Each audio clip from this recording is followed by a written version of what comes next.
Andriamatoa raha tsy eto Jean Jacques FMI malagasy fa efa mividy izao no takin'ny malagasy miarabanao tompoko. Miarabanao dia miaraba ny malagasy rehetra pray-tamin-drazana raha soa amin'ity taona vaovao 2024 ty. Ny fanontaniana mipetraka voalohany angamba dia ny mahakasika indrindra ny tontolo iainan'ny malagasy amin'izay lafiny ara-toe-karena izay tena sahirana na ny fitondram-panjakana aza tsy mahazo vola mihitsy. Inona ny mety vahaolana, inona ny anton'izany zava-mitranga eto izany? Tsy atokisan'ny ampamatsy vola ve ny fitondram-panjakana sa misy ny olana hafa izay tokony ho vahana saingy tsy vahana izany? Misy ny olana hafa. Rehefa jerena ny olana mipetraka eto Madagasikara dia misy zavatra roa goavana be. Etsy andaniny ny fanjakana milaza tsy manam-bola. Ary tena tsy manam-bola satria nafako ara tsy afaka amin'izao fotoana izao. Etsy amin'ny ilany ny vahoaka malagasy tsy manana fahefa-mividy, tsy afaka misakafo, tsy afaka mitsabo tena akory. Rehefa hita zany ireo olana goavana anankiroa ny fanjakana etsy andaniny tsy manam-bola, vahoaka malagasy ko etsy andaniny etsy ankilany tsy manam-bola koa, dia raisitsika aloha ireo olana anankiroa goavana be ireo ho jerevantsika, dia aveo tsika miresaka ny vahaolana tokony ho raisina. Ny fanjakana milaza tsy manam-bola. Io zavatra io tsy vaovao fa hatramin'ny nidiran'ny flottement teto amintsika tamin'ny 450 nanomboka ny tranga eo. Sabi inona ny tranga tamin'ny 450 nidiran'ny flottement na ny midy marché interbancaire de devises teto amintsika, nanomboka tamin'ny taona eo dia very ny fiandrianam-pirenena amin'ny vola tamin'ny fanjakana malagasy. Tsy tompon'ny vola malagasy intsony itsika. Inona ny tranga tamin'ny fotoana eo? Rehefa mila vola ny fanjakana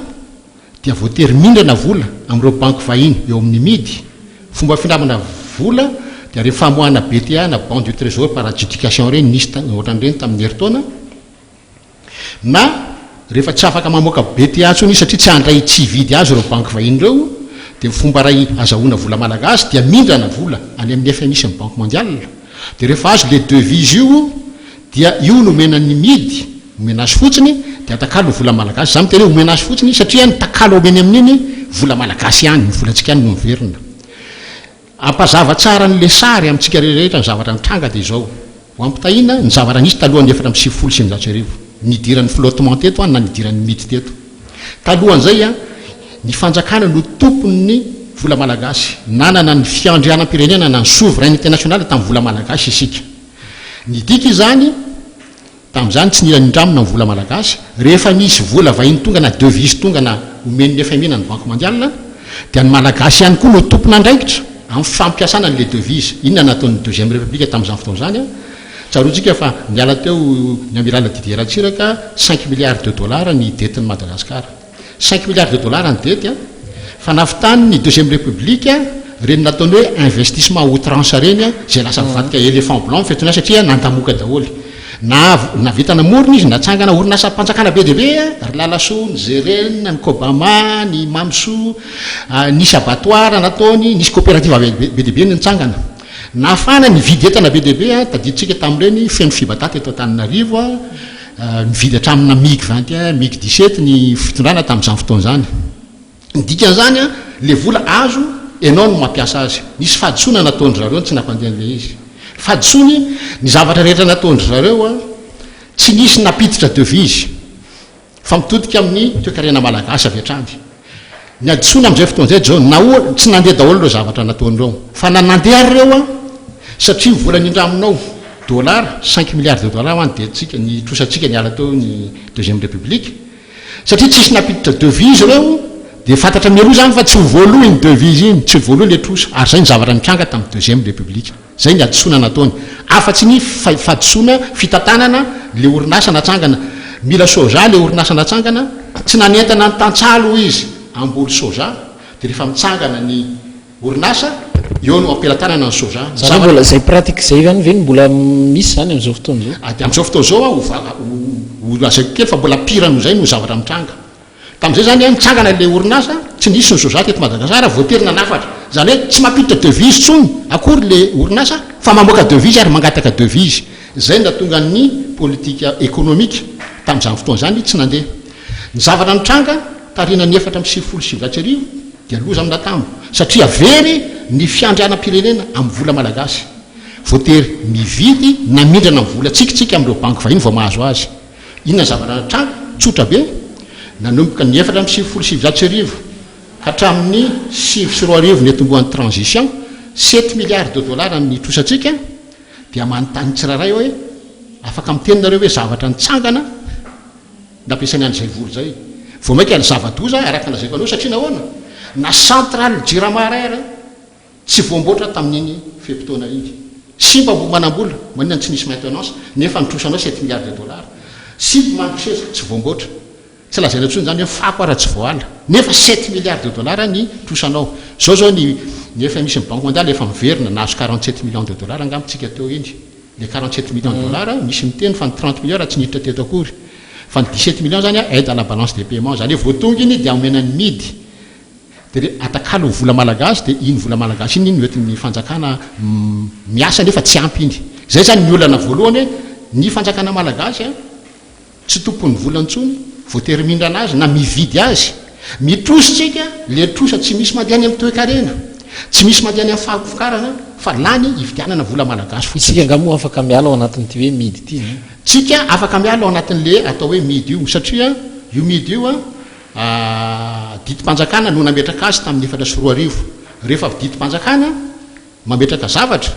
didim-panjakana koa miabroger azy zany hoe rehefa vonona ny fanjakana afaka abrogena le décret nametraka midy dia afaka midy ny vaholana matsy atolotry ny FMI malagasy dia tsotra foana nge foanana aloha midy apetraka ny tabola tsy miovaova dia akarina zato isan-jato ny aloha ny vola malagasy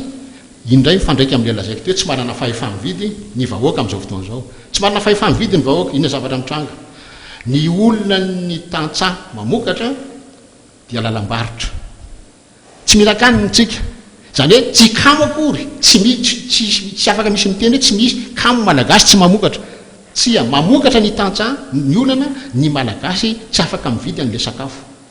ny malagasy tsy afaka mitsabo tena zany hoe tsy isy mihitsy zany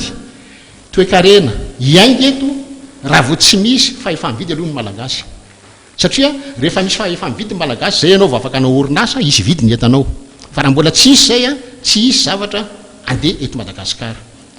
dia zay mahatonga nahako miteny foana hoe ny olana voalohany mibanko ny rehetrarehetra fanafoanana ny flottement na ny midy marché interbancaire de devise miverina amintsika ny fiandrianam-pirenena ny vola malagasy tsy afaka hitentsony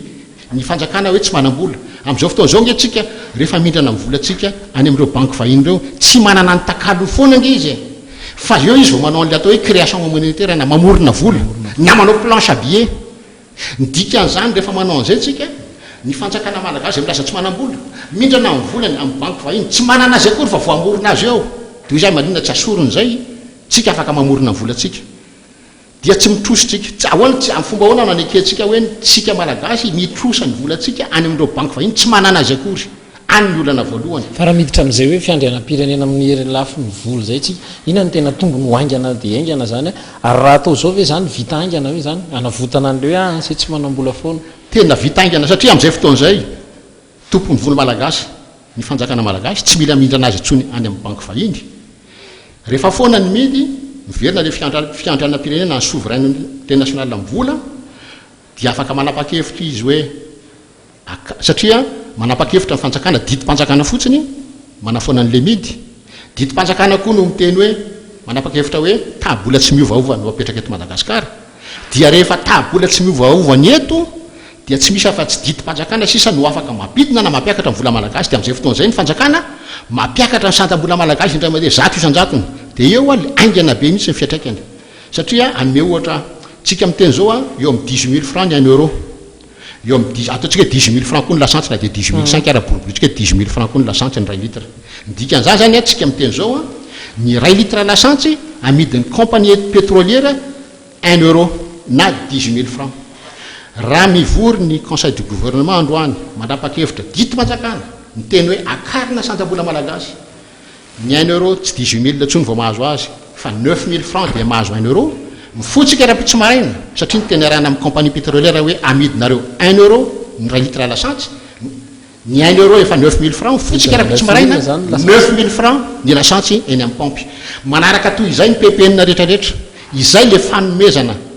fa olana voalohany inona tsirosoana am'izay zany inona ny hitanao hoe sakana tsirosoana am'zay satria anao tena nazava hoe nahazo volontsika avy any amin'ny FMI ny sasany mbola hoe tsy tonga eto akory fa lasa iza zany ka zay le ozy hoe raha mbola miainao anatin'le flottement tsika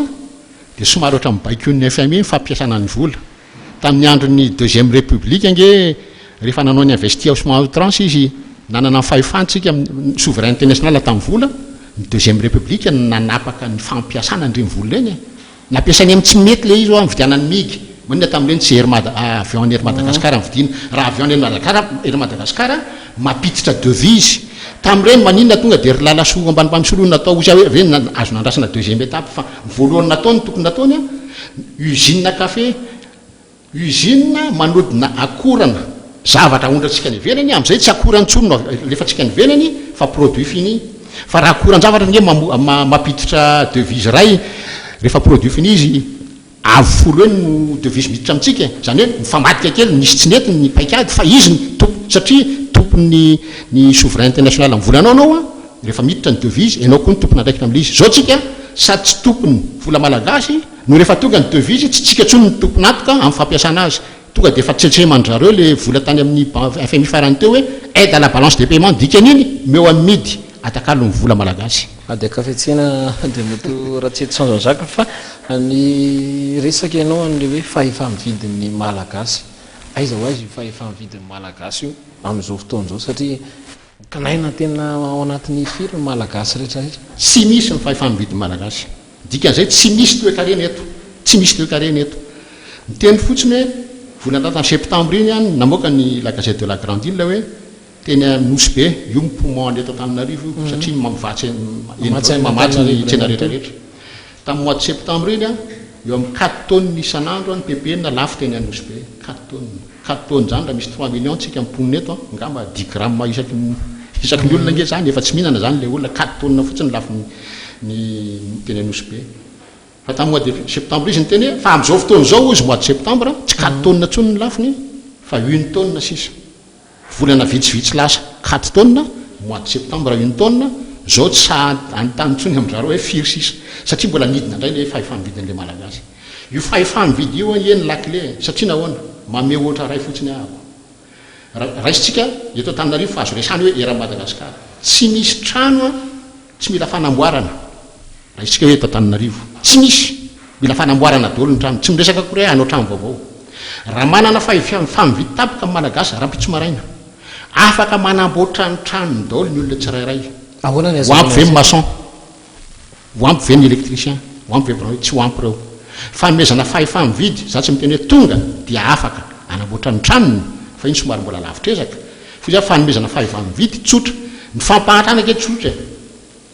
fampianana ny sandabola malagasy zay efa nienatra amin'ny 5500% dimanjato sy 5,000 isanjatony io mba tonga antsika mahantra ny vahaorana zany tsotra ohatra raiky io akarina sandabola malagasy dito-panjakana dia mavita azy akarina zato isanjatony aloha mba hiainan'ny malagasy kely dia rehefa aveo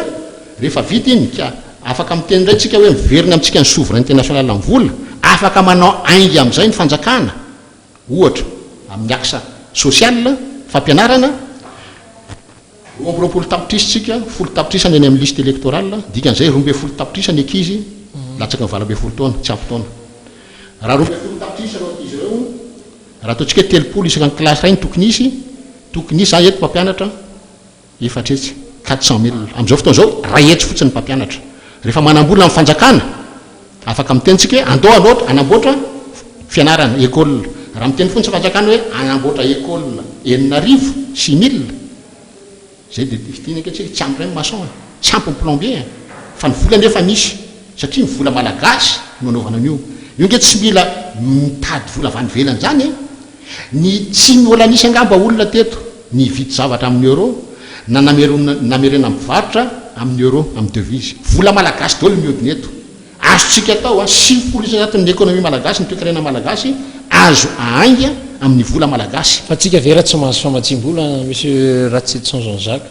ahoana ny fomba azahoana vola na ny andoavana fotsiny le hoe karamam-panjakana karamam-panjakana zay matsy le diso tanao zay le diso le hoe ny andoavana karamam-panjakana ilana ny devise fa nga misy fonctionnaire mandray dollar eto na mandray euro vola malagasy ny raisiny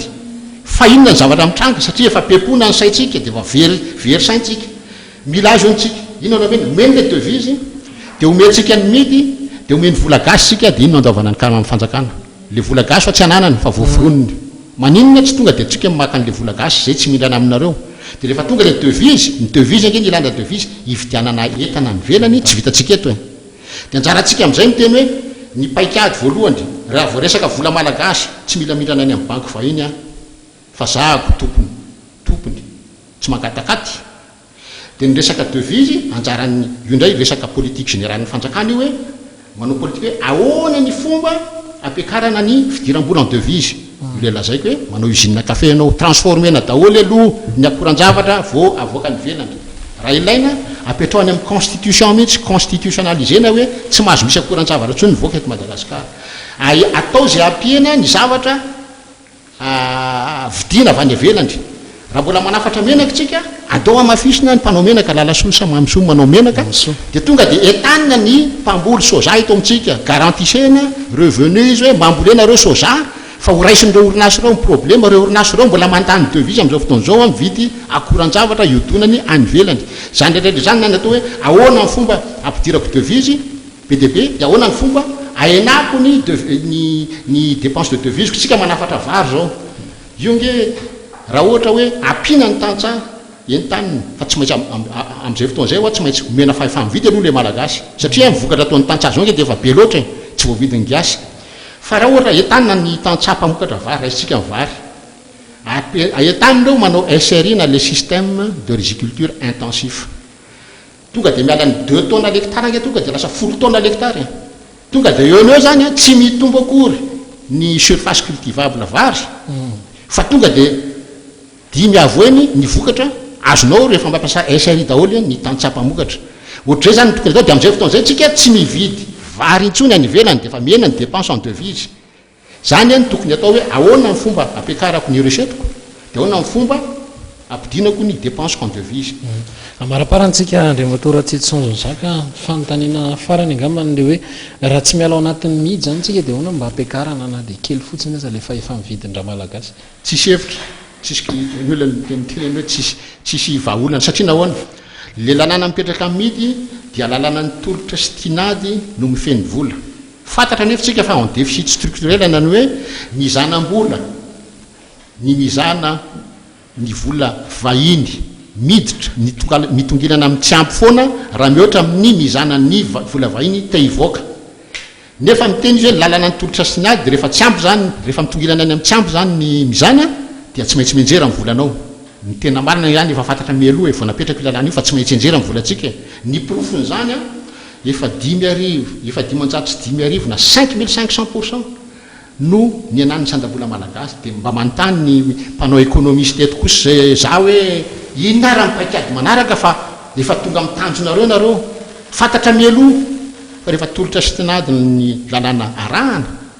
ka nefa tsy ampy en déficit structurel ny toekarena tsy ampy foana ny vola miditra vola vahiny miditra mihoatra amin'ny vola vahiny mivoaka tsy maintsy anjera amin'ny volanao tsisy efitra nge zany tsisy solution tsy misy tsisy ankasitrahana ianao andriamatora Tsetson Zaka mitondra ny azo lazaina hoe sosikevitra mahakasika indrindra ny toekarena malagasy asa misy teninao farany ve dia misaotra ny viva nandray dia misaotra ny malagasy rehetra mpiray tanindrazana ny aino amin'ity fandaram-potoany ity dia manao velomany rehetrarehetra mankasitraka ry tompo klasy tompoky vavy